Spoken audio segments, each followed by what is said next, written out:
shut up about it and bring out Dr. Sonia Sanchez.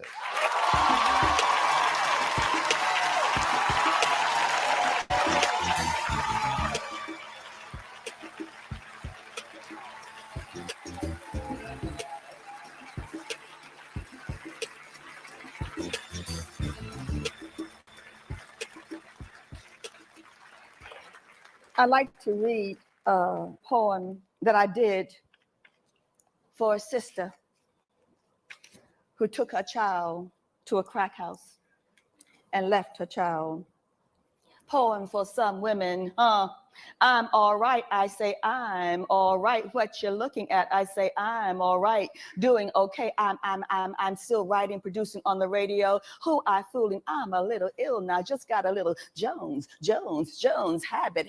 Took my 7-year-old to the crack house with me on Thursday. Beautiful girl, prettiest little girl her mama done ever seen. Took her so she understand why I late sometimes with her breakfast, dinner, bedtime meetings, bedtime love. Wanted her to know how hard it is for me, a single woman out here on her own, So I took her to the crack house where this man, this dog, this former friend of mine lived, wouldn't give me no crack, no action. Even when I opened my thighs to give him some again for the umpteenth time, he said no, all the while looking at my baby, my pretty little baby. And he said, I want her. I need a virgin. Your pussy's too loose. You had so much traffic up your pussy. You could park a truck up there and still have room for something else. And he laughed, this long laugh. And I looked at him and the stuff he was holding in his hand, I couldn't remember my baby's name. He held the stuff out to me and I couldn't remember her birthday. I couldn't remember my daughter's face.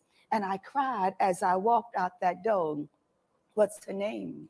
Puddin' Tang. Ask me again, I'll tell you the same thing. Couldn't even hear her screaming my name as she tore into her pretty little panties. Prettiest little girl you done ever seen. Prettiest little mama's baby you done ever seen. Bought my baby this pretty little leather jacket off the street when I went to pick her up on Sunday. 7 days later, walked right up to the house, opened the door, saw her sitting on the floor. She said, Mama, where you been? Mama, I called for you. Mama, they hurt me something back. I want to go home, Mama. Mama's little baby love shortening. Mama's little baby love shortening bread. Put on the jacket. Mama's little baby love shortening bread. When we got home, she wouldn't talk to me. She just sat and stared, wouldn't watch the TV when I turned it on. When we got home, she just stared at me with her eyes, dog-like, just sat and looked at me with her eyes till I had to get out of there, My baby ran away from home last week. My sweet little shortenbread ran away from home last night, and I dreamed she was dead. Dreamed she was surrounded by panthers who tossed her back and forth, nibbling and biting and tearing her up. My little shortenbread ran away from home last week. Peekaboo, peekaboo, peekaboo. I see you and you and you and you.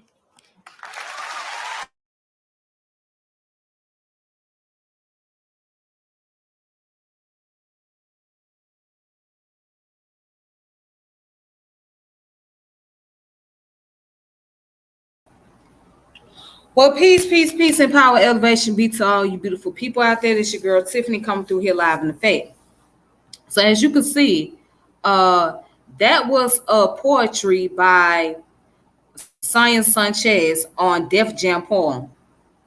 Def Jam, what's it called? Def poetry. That's what's called. Yeah, Def poetry. So if you guys remember, Def poetry used to be on HBO.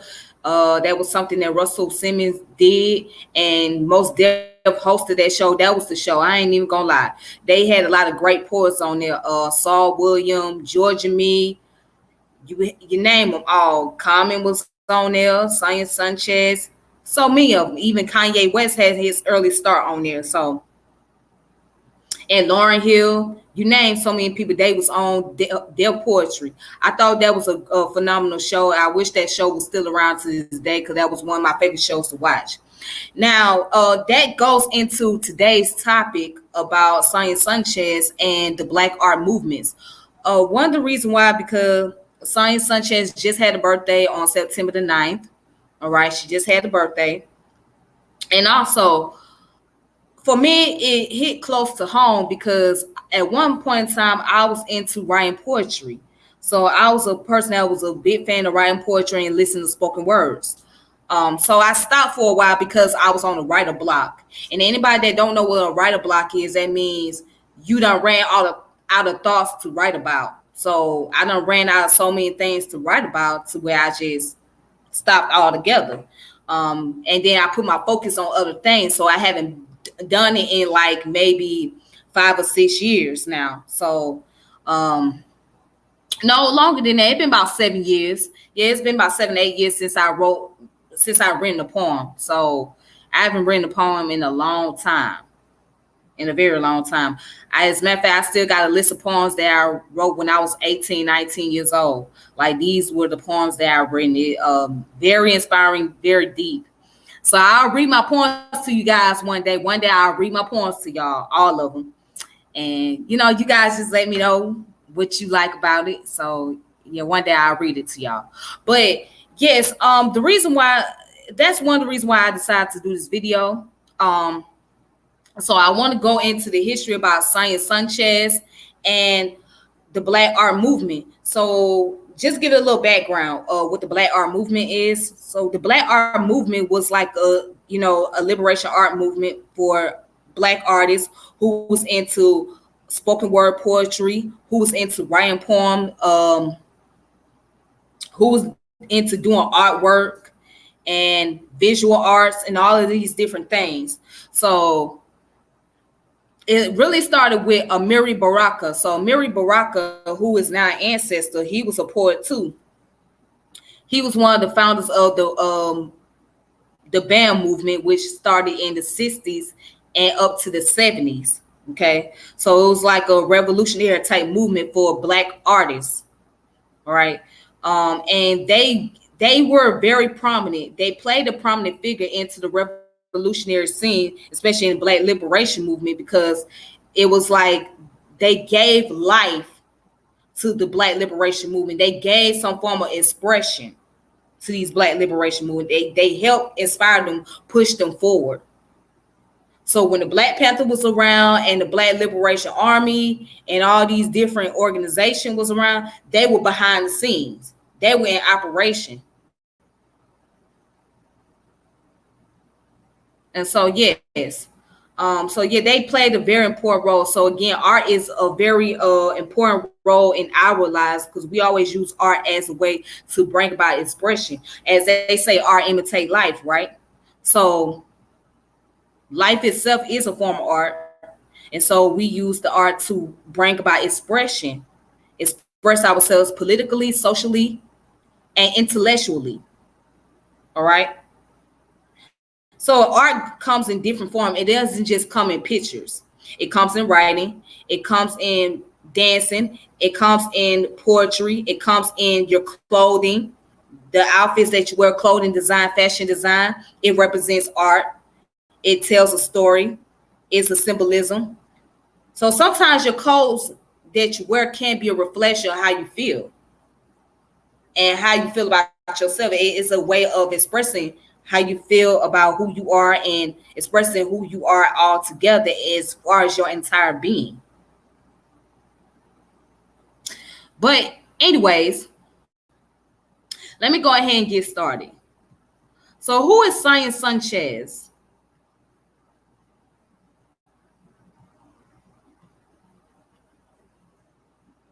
All right, if you guys can see the screen, cool. Sonia Sanchez was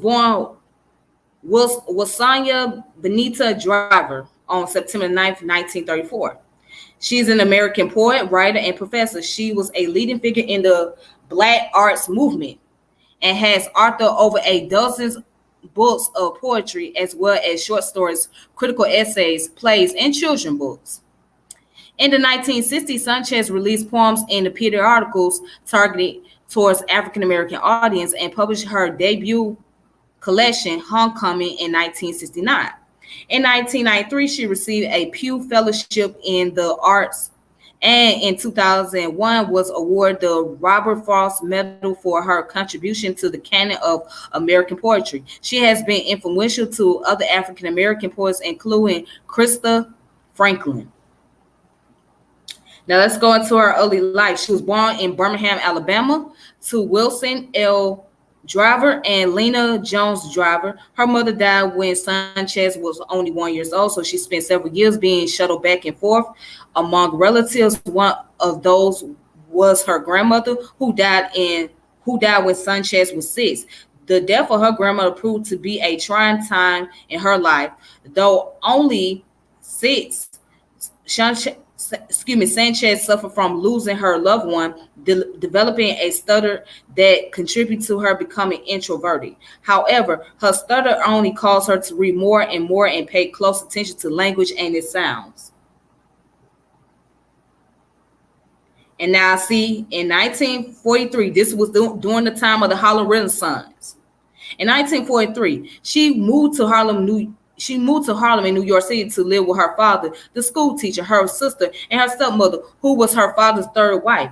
When in Harlem, she learned to manage her stutter and excelled in school, finding her poetic voice, which later emerged during her studies at Hunter College. Sanchez focused on the sound of her poetry, admitting to always reading her poetry aloud, and received praise for her use of the full range of African and African American vocal resource. She is known for her sonnet range and dynamic public readings.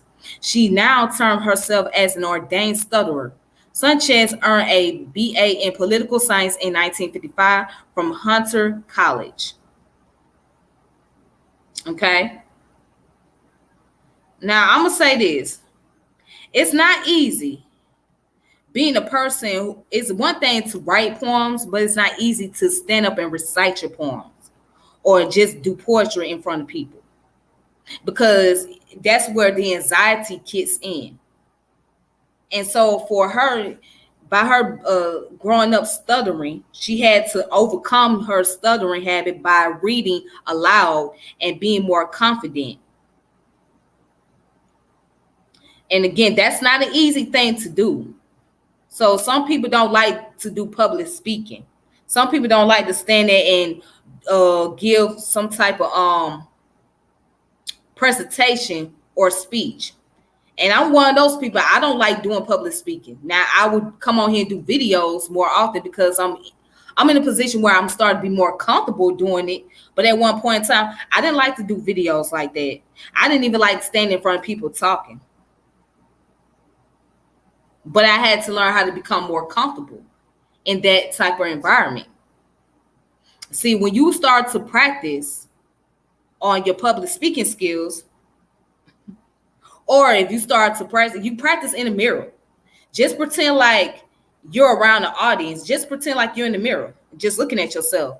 And it sounds strange talking to yourself and all of that. Yeah, it's strange as hell to do so. But when you get into the habit of doing, that's when you start to learn how to be able to better enhance your skills as far as not only just public speaking is concerned, but being able to recite poetries and do spoken words and all these different things.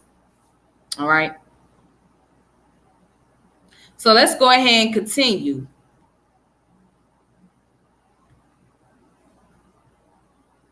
All right.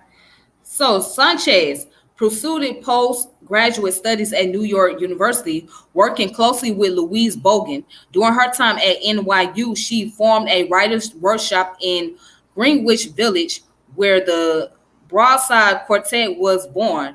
The Broadside Quartet included other prominent Black art movements artists such as Haki Mahubuti, Nikki Giovanni, Eldred Knight. These young poets were introduced and promoted by Dooley Randall, an established poet and publisher. Although her first marriage to Albert Sanchez did not last, Sonia Sanchez would retain her professional name. She and Albert had one daughter named Anita. She later married Eldred Knight, had twin sons named Morani Nusi and Mungu Nusi, but they divorced after 2 years. Nonetheless, motherhood heavily influenced the motifs of her poetry in the 70s, with the bonds between mother and child emerging as a key theme. She also has 3 grandchildren. Okay. Now, her teaching. So Sonia Sanchez taught 5th grade in NYC at the Downtown Community School until 1967. She has taught as a professor at 8 universities, has lectured at more than 500 college campuses across the U.S., including Howard University. She was also a leader in the effort to establish the discipline of Black studies at the university level. In 1966, while teaching at San Francisco State University, she introduced Black studies courses. Sanchez was the first to create and teach a course based on Black women and literature in the United States, and the course she offered on African American literature is generally considered the first of its kind taught at a predominantly white university. She viewed the discipline of Black studies as both a new platform for the study of race and a challenge to the institutional biases of American universities. These efforts are clearly in line with the goals of the Black art movements and was a known Black feminist. Sanchez was the first presidential fellow at Temple University, where she began working in 1977. She held excuse me. There she held the Laura Carnell Chair until her retirement in 1999. She is currently a poet in residence at Temple University. She has read her poetry in Africa, the Caribbean, China, Australia, Europe, Nicaragua, and Canada. All right, so her activism. So Sanchez supported the National Black United Front,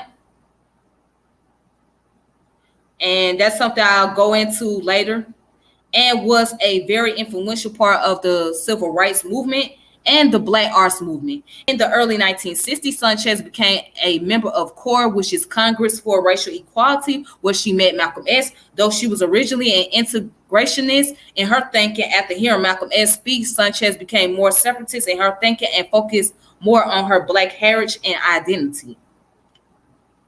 In 1972, Sanchez joined the Nation of Islam, during which time she published a blues book for Blue Black Magical Women in 1974, but she left the organization after 3 years in 1975 because their views on women's rights conflicted. She continued to advocate for the right of oppressed women and minority groups. She wrote many plays and books that had to do with the struggles and lives of Black America. Among her plays are Sister Son /G, which was first produced off Broadway at the New York Shakespeare Festival Public Theater in 1972. But How Do It Free Us, staged in Chicago at the Northwestern University Theater in 1975. And Malcolm Man /Don't Live Here No More, first produced in 1979 at the Ashcombe Community Center in Philadelphia. Sanchez has edited 2 anthologies of Black literature, We Be Word Sorcerers, 25 Stories by Black Americans, 1974, and 360 Degrees of Blackness Coming at You, which was in 1999. She is also committed to a variety of activist causes, including the Brandywine Peace Community, Madre, and Plowshares. All right. So, and then also, I'm going to get into the Black art movements in a minute, but right here it says the aim of Black art movement was a renewal of Black will, insight, and energy and awareness. Sanchez published poetry and essays in numerous periodicals in the 1960s, including The Liberator, Negro Digest, and Black Dialogue. Her writing established her importance as a political thinker to the Black aesthetic program. Sanchez gained a reputation as an important voice in the Black arts movement after publishing the book of poems, Homecoming, in 1969. This collection and her second in 1970, titled We a Bad People, demonstrated her use of experimental poetic forms to discuss the development of Black nationalism and identity. All right. So Sanchez is known for her innovative melding of musical formats such as the blues and traditional poetic formats like haiku and tanka. She also used spelling to celebrate the unique sound of Black English, for which she gives credit to poets such as Langston Hughes and Sterling Brown. All right, so let's look up what haiku is. Haiku and tanka. So haiku is a short form of poetry originally from Japan. Traditional Japanese haiku consists of 3 phrases that contain the kirigi or cutting words, 17 on phonetic units similar to syllables, in a 575 pattern, and a kigo or seasonal reference. Similar poems that do not adhere to these rules are generally classified as senryu. Haiku originated as an opening part of a larger Japanese poem called ringa. Okay.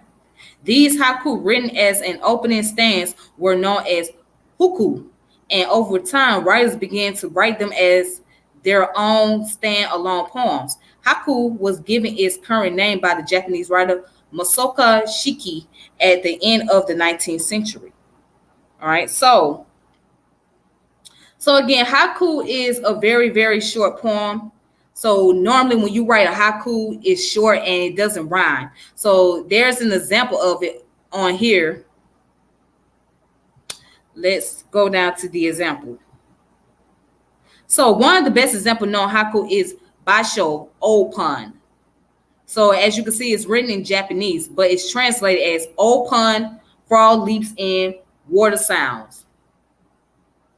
Then here's another one, which is translated, the first cold shower, even the monkey seems to want a little coat of straw. Now you might be thinking to yourself, well, that doesn't make sense. What is it saying? Well, you have to think about it, because it's like you gotta look at it as the transitive verb and intransitive verb. All right. So intransitive verb means that it's something that starts off, but there's no ending. So it's like something subjective. And the transitive verb is where it ends off. So when you read the haiku, you have to be able to think abstract. It's not going to give you like the direct answer. You know, that's the purpose of poetry. Poetry makes you really think. You know what I'm saying? It makes you really be able to like use your creative mind to figure out what it's saying. It's more abstract. It's an abstract meaning. So haiku deals with the abstract meaning. That's all to it. So at the end, it doesn't have to have a complete sentence, or it don't have to rhyme with each other in order for you to understand. You just have to be an abstract thinker. You have to be a lateral thinker in order to get it. All right. Okay. So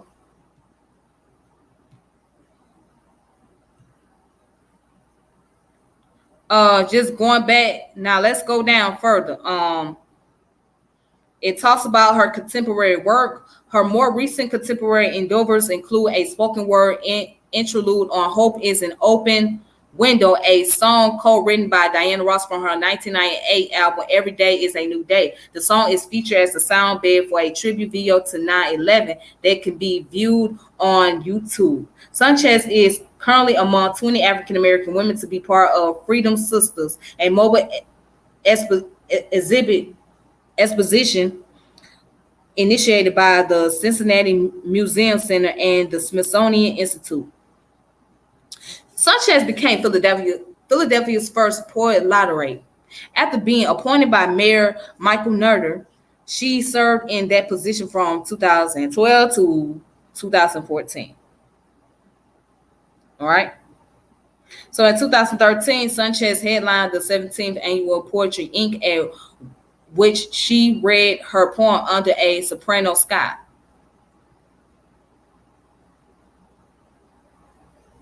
All right, Bad Sonia Sanchez, a documentary film by Barbara Atty, Janet Goldwater, and Sabrina Smitty Gordon, Spotlight, Science, Work, Career, Influence, and Life Story was released in 2015 when it was shown at the Full Frame Documentary Film Festival. The film premiered in the UK on June 22nd, 2016 at Riverton Place.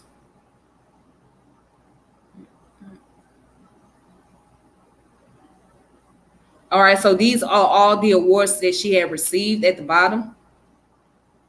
Okay, let's go over it. So some of the awards was the National Endowment for the Arts, the American Book Award, the National Black Caucus of State Legislature, and the Lucia Mott Award, the Women's International League for Peace and Freedom, Robert Creeley Foundation, Schomburg Center for Research in Black Culture. Okay, well, actually, she received the Dr. Betty Shabash Award in 2017. And also, she won the Wallace Stevens Award from the Academy of American Poets. And the 84th Annual Annisfield Wolf Book Awards ceremony, which was taking place on September the 26th of 2019. And she was honored with Lifetime Achievement Award by the Cleveland Foundation. All right.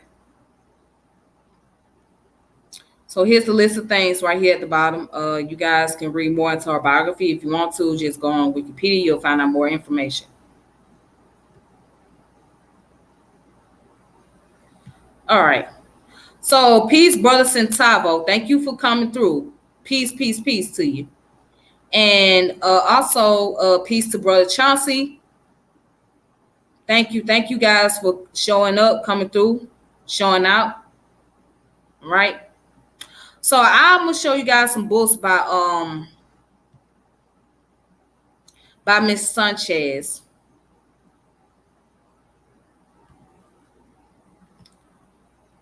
All right, so one of her poetry book here is called Morning Haiku, Sonia Sanchez.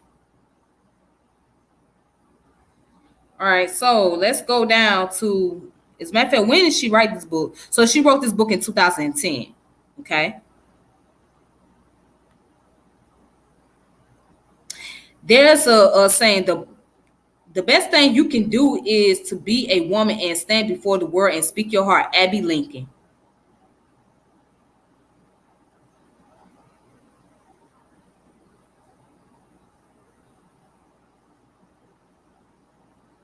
All right, so it's called 10 Haiku for Max Roach. Nothing ends, every blade of grass remembering your sound. Your sound exploding in the universe return to the earth in prayer. 3, as you drum, your hands kept reaching for God. The morning sky so lovely imitates your laughter. You came, warrior, clear your music, kissing your spine. Feet tapping, singing, and preach our blood. You came drumming sweet life on sail of flesh. Your fast beat riding the air settles in our bones. Your drum soloing our breaths into the beat unbeat. Your hand smithering on the legs of rain. Okay, so that's the poem that she written. I guess she wrote this poem for somebody who has made their transition, made the transition to be with the ancestor. But yeah, this sounds like a poem dedicated or paying respect or paying tribute to that person. So this is what she used in a haiku poem. So haiku is very interesting. It's very it's one of the best poems to use because, again, it will always keep you to be able to have a creative mind and be able to use, be able to be an abstract thinker and understand it so you can be able to visualize what she's saying. Yeah, if you're a poet, you'll be able to understand if you're into poetry. All right, so this book is called Morning Haiku, Sonia Sanchez. You can check that out. All right. And then there's plenty of other books she has. She has 2 other books.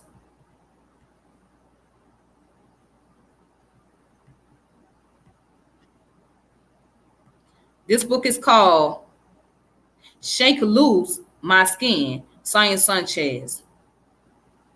So this is her book, and that's a picture of her.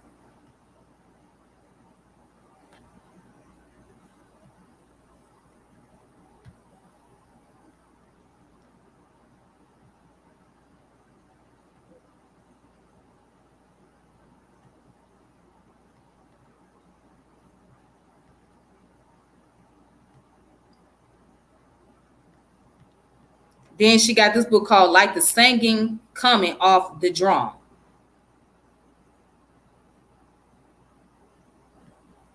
All right. So those are digital books.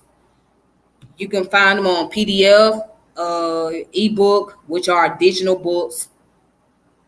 And or you can get them on Amazon, the physical copy. And I'm quite sure you can find it at Barnes and Nobles. All right. If you go to Barnes and Nobles. So let's go ahead and let's get into the concept about the Black art movements. Okay. So what is the Black art movement? And how did it come into existence?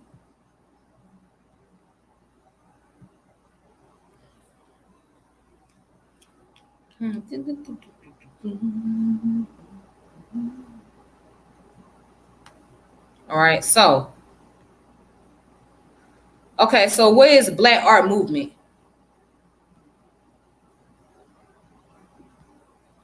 All right, the Black art movement, which is known as B.A.M, was an African-American led art movement active during the 1960s and 70s. Through activism and art, B.A.M created a new cultural institution and conveyed a message of Black pride. Famously referred to by Larry Neal as the aesthetic and spiritual sister of Black power, B.A.M applied these same political ideas to art and literature. The movement resisted traditional Western influence and found new ways to present the Black experience. All right, so the poet and playwright Amiri Baraka is widely recognized as the founder of B.A.M. In 1965, he established the Black Art Repertory Theater schools in Harlem. Baraka's example inspired many others to create organizations across the United States. While these organizations were short-lived, their work has had a lasting influence.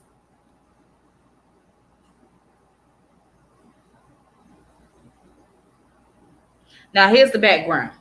African Americans had always made valuable artistic contribution to American culture. However, due to brutalities of slavery and systematic racism of Jim Crow, these contributions often went unrecognized. Despite continued oppression, African American artists continued to create literature and arts that would reflect their experiences. A high point for these artists was the Harlem Renaissance, a literary era that spotlighted Black people. And as you can see, that's James Baldwin. Okay. So, of course, you guys know about the Harlem Renaissance period that came around the 1920s and 60s. So, we'll just go and read this little first paragraph right here. There are many parallels that can be made between the Harlem Renaissance and the Black arts movement. The link is so strong, in fact, that some scholars refer to the Black art movement era as the second Renaissance. Might as well be, because Harlem Renaissance opened up the doors for the Black art movements and, of course, for hip hop and all of that to come along. All right. So let's look at the civil rights movement. During the civil rights era, activists paid more and more attention to political use of art. The contemporary work of those like James Baldwin and Chester Himes would show the possibility of creating a new Black aesthetic. A number of art groups were established during this time period, such as the Umbra Poets and the Spiral Art Alliance, which can be seen as precursor to B.A.M. Civil rights activists were also interested in creating Black-owned media outlets, establishing journals such as Freedom Waves, Black Dialogue, The Liberator, The Black Scholar, and Soul Book, and publishing houses such as Dooley Randall's broadside press, and third world press. It was through these channels that B.A.M would eventually spread its art, literature, and political messages. All right.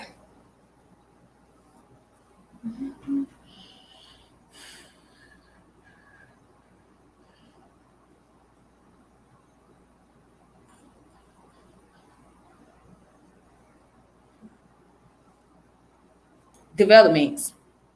The beginning of the Black art movement may be traced back to 1965 when Amiri Baraka, at that time still known as Leroy Jones, moved uptown to establish the Black Art Repertory Theater School following the assassination of Malcolm X. Rooted in the Nation of Islam, the Black Power movement, and the Civil Rights movement, the Black Arts movement grew out of a changing political and cultural climate in which Black artists attempted to create politically engaged work that explored the African American cultural and historical experience. Black artists and intellectuals such as Baraka made it their project to reject older political, cultural, and artistic tradition. All right.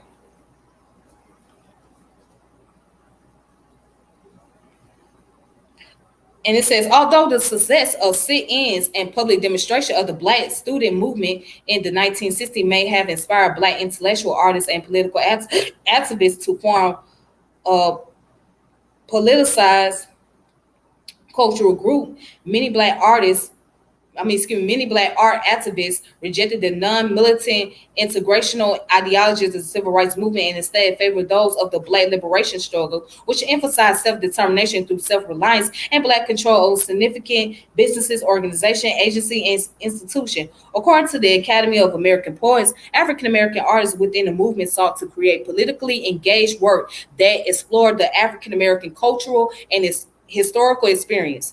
The importance of that movement placed on Black autonomy is the apparent through the creation of institutes such as the Black Art Repertoire Theater School, created in the spring of 1964 by Baraka and other Black artists.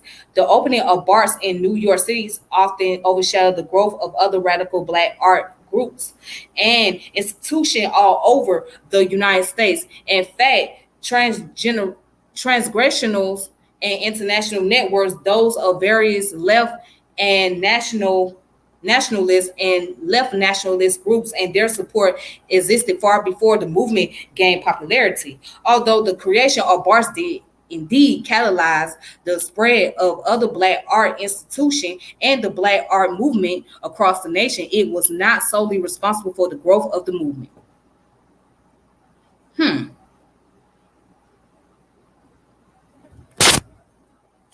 All right, but anyways, let's continue. I'm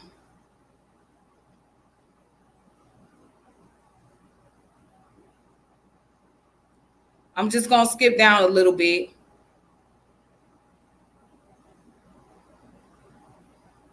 All right. So it says, why it is easy to assume that the movement began solely in the Northeast, it actually started off as separate and distinct local initiatives across a wide geographic area, eventually coming together to form the broader national movement. New York City is often referred to as the birthplace of Black art movement because it was home to many revolutionary Black artists and activists. However, the geographical diversity of the movement opposes the misconception that New York and Harlem especially was the primary site of the movement. In its beginning states, the movement came together largely through printed media, journals such as Liberator, the Crusaders, Freedom Ways, created a national community in which ideology and aesthetics were debated and a wide range of approaches to African American artistic style and subject displayed. These publications tied communities outside of large Black arts center to the movement and gave the general Black public access to these sometimes exclusive circles. All right. So as a literary movement, Black arts has its roots in groups such as the Umbra Workshop. Umbra was a collective of young Black writers based in Manhattan's Lower East Side. Major members were writers Steve Cannon, Tom Dent, Al Haynes, David Henderson, Calvin C. Herndon, Joe Johnson, Norman Pitchard, Lennox Raphael Ishmael Reed, Lorenzo Thomas, James Thompson, Askia M. Torre, Brenda Wilcott, and musician writer Archie Shepp.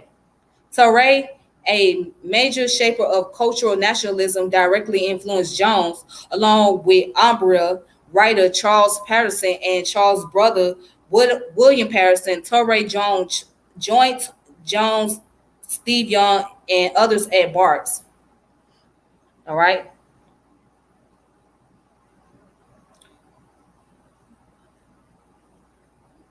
And I'm gonna skip down some more. So you got the authors.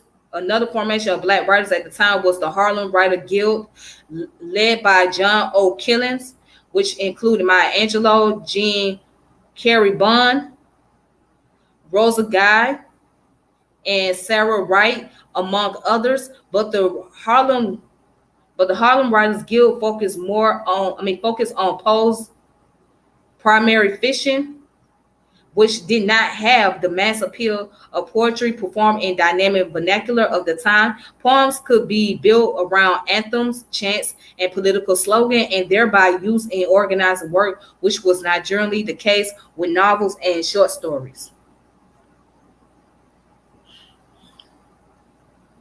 Moreover, the poets could and did publish themselves, whereas greater resources were needed to publish fiction. The Umbra was primary poetry and performance-oriented, established a significant and classic characteristic of movement's aesthetics. When Umbra split up, some members led by Askia Torre and Al Hines moved to Harlem in the late 1964 and formed the nationalist-oriented Uptown Writers Movement, which includes poet Yusuf Rahman, Caro Pise, Willie Gostale from South Africa, and Larry Neal. Accompanied by young new musicians, they performed poetry all over Harlem. Members of this group joined Leroy Jones and founded Bart's. All right.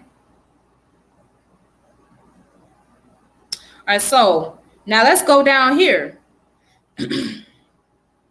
Nathan Hare, author of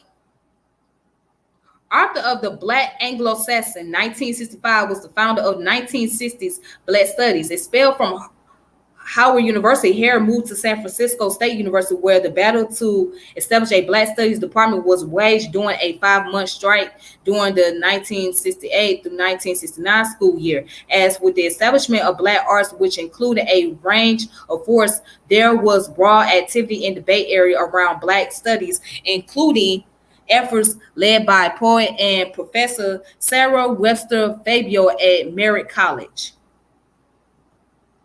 All right, so I want to talk real quick about Dr. Nathan Hare.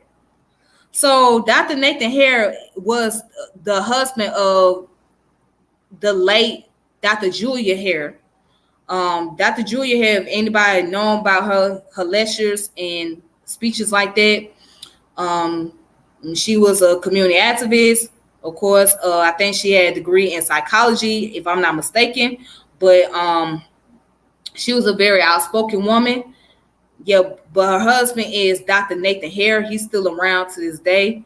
So he played a prominent role into what we know as the Black art movement, all right, during that time period. So, and also it says here that he was a founder of the 1960 Black Studies, okay? So he was one of the few that brought the Black Studies into these colleges and universities. See, at one point in time, you couldn't get Black Studies into these schools, especially these non-Black schools at that. They weren't going to just have Black Studies there. You had to put up a fight for it. And that's what he did. He put up a fight for it. He did.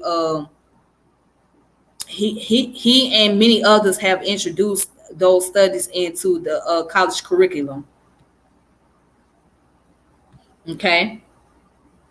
Now check this out. It says the initial thrust of Black arts ideological development came from the revolution Revolutionary Action Movement, a national organization with a strong presence in New York City. Both Torre and Neal were members of RAM. At the RAM, the major ideological force shaping the Black arts movement was the U.S. as opposed to them organization led by Maulana Karanga. Also ideologically important was Elijah Muhammad's Chicago-based Nation Islam.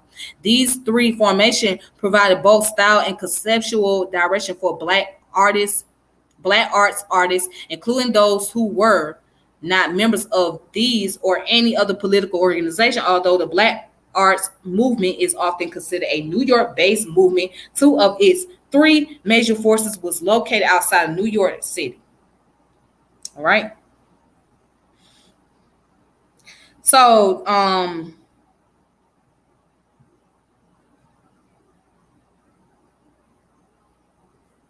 let's go down where it says Black aesthetic. Although Black aesthetic was first coined by Larry Neal in 1968, across all the discourse, the Black aesthetic has no overall real definition agreed by all Black aesthetic theorists. It is loosely defined without any real consensus. Besides, the theorists of the Black aesthetic agree that art should be used to galvanize the Black masses to revolt against their white capitalist oppressor. Pollard also argued in her critique of the Black arts movement that the Black aesthetic celebrated the African origins of the Black community, championed Black urban culture, critiqued Western aesthetics, and encouraged the production and reception of Black arts by Black people. Now check this out. It's mighty strange that when Black arts movement came about, right, they rejected the Western art. Why did they do that? Because they was trying to connect back with the root. And what did they connect? What root was they trying to connect back to? Their African root. So it's so funny when we say that, oh, we're not those people. We're not those African people. But if you didn't have any African origins in any movement, then there would be no Blackness. You can't have Blackness without African culture. I'm going to say it again. You can't have Blackness without some African culture influence in it. So there will be no Blackness if there was no African influence within our culture, within our American culture. Because that's what make it unique. That's what make it stands out from the rest, is the African part of it. So when you take away the African origin, or take away the African context of it, then all you're going to be left with is the Western culture, because you done took away the African context. But when you miss the African context in with the Western culture, then you creolize it, then you give it some type of flavor, you make it more distinct. So let's just remember that. All right.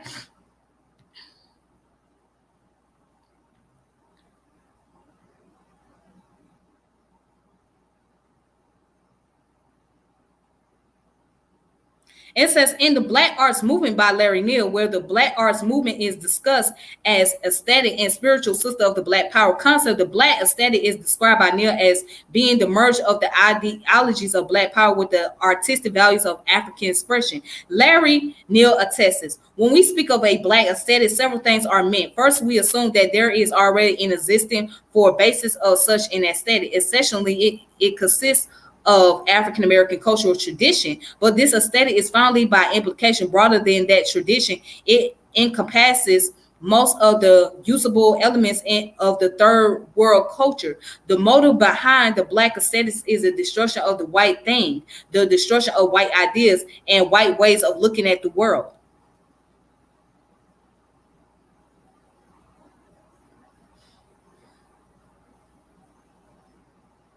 The Black aesthetics also refer to ideology and perspective of art that centers on Black culture and life. This Black aesthetic encouraged the idea of Black separatism, in trying to facilitate this hope to further strengthen Black ideals, solidarity, and creativity.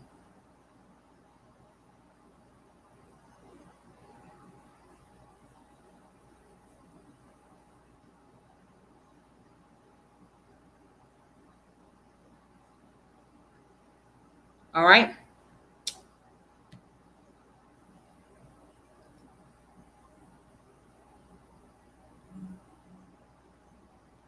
So let's look at the legacy of it. The movement has been seen as one of the most important times in African American literature. It inspires Black people to establish their own publishing houses, magazine, journals, and art institution. It led to the creation of African American Studies program within universities. The movement was triggered by the assassination of Malcolm X. Among the well-known writers who were involved with the movements are Nikki Giovanni, Sonia Sanchez, Maya Angelou, Holt W. Fuller, and Rosa Guy. Although not strictly part of the movement, other notable African American writers, such as novelist Toni Morrison and Ishmael Reed, share some of its artistic and thematic concern.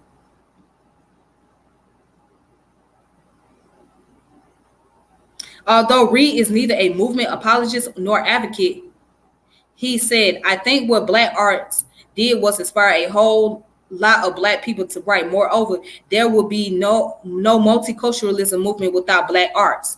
Latinos, Asians, Americans, and others they began writing as a result of the example of the 1960s. Blacks gave the example that you don't have to assimilate. You could do your own thing, get into your own background, your own history, your own tradition, your own culture. I think the challenge is for cultural sovereignty, and Black arts struck a blow for that." So, B.A.M influenced the world of literature, the portrayal of different ethnic voices. Before the movement, the literary canon lacked diversity and the ability to express ideas from the point of view of racial and ethnic minorities, which was not valued by the mainstream at the time. All right, so you got notable individuals. You got Sun Ra. Okay. You got Audre Lorde, James Baldwin, Gwendolyn Brooks,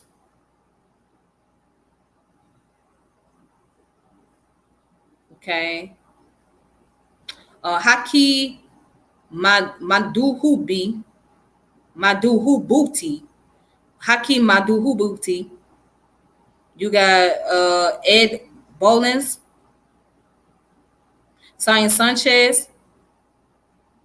Let's see, Ozzie Davis. Who else? Ashaka M. Torre, Marvin X, and so many others. And then you got the notable organization AfriCobra. All right. Black Academies of Arts and Letters, Black Artists Group, Black Artists Repertory Theater School, Black Dialogue.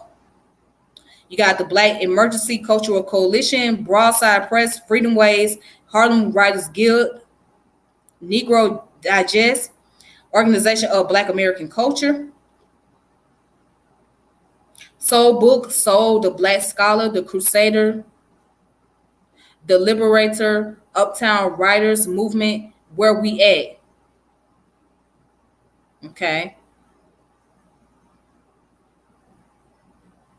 So, other than that, if you guys want to check this out, you guys can look up more information. That's Nikki Giovanni. She was a very beautiful young lady at that time period. Okay. So, if you guys want to look up more information about the Black art movements, as a matter of fact, you can go on WikiOne and you can check it out for yourself, or you can check it out on Wikipedia. I mean, not Wikipedia, but yeah, you can check it out on Wikipedia. My bad. All righty. Also, I want to show you guys some books.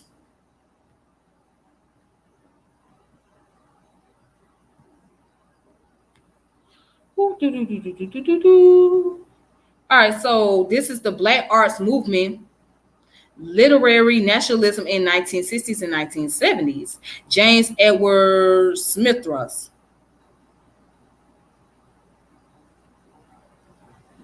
Okay, so this goes more into the origin and history about the Black Arts Movement. So if you're looking up more information, this is a digital book, which is known as the ebook or PDF. You can find that, or you can go on Amazon, or you can probably go on Barnes & Nobles to get more information.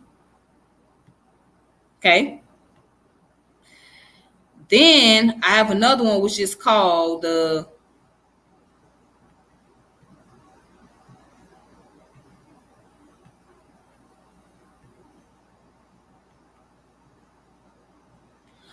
Black Arts Movement and the Black Panther Party and American Visual Culture, Joanne Morgan. So if you guys want to learn more about that, you can do that yourself as well. You can find this on PDF, ebook, which are digital books, and or you can go on Scribd, which is an app where you can find all the list of digital books, PDFs, documents, and stuff like that, and even audio books.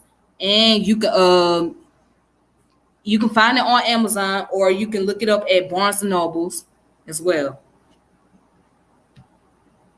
Okay.